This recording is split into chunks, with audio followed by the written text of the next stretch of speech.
Today I thought I'd make a video to tell people a little bit about what I do in a one-to-one in-person piano class. Repertoire. We build a repertoire of piano pieces. If you come to me for piano lessons, I assume that you want to be able to play a few pieces of music. So we build a repertoire. Now, there could be pieces of classical music, if that's what you're interested in, or if you're interested in pop piano, well, I can help you with that too. Technique. I like to think about technique as the fitness of piano. So it's a whole lot of things that we will do together to improve your mind skills and your physical skills so that you will be able to bring out the music effectively. Reading. If you come to me for piano lessons, you will learn how to read music. Now, you will learn to the extent that you need to be able to read music.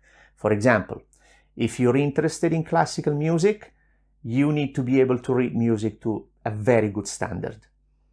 If you just want to do a little bit of pop and some chords to accompany some songs, you don't need to be a super expert in reading music.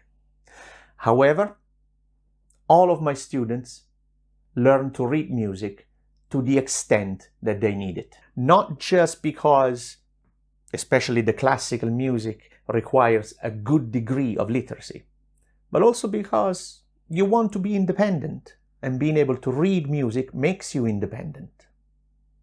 I want my students, sooner or later, to leave me, and not to be dependent on me to show them where the notes are.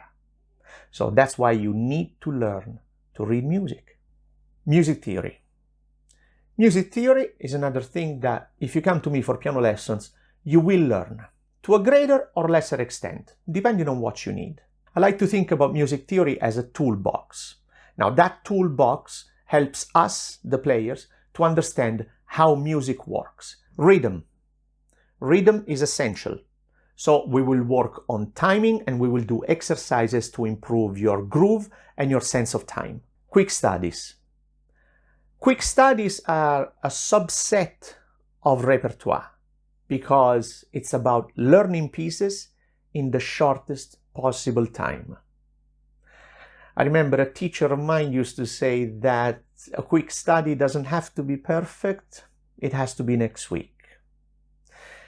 So, by having to learn a piece very quickly, you have to turn your brain to 11, if that makes sense.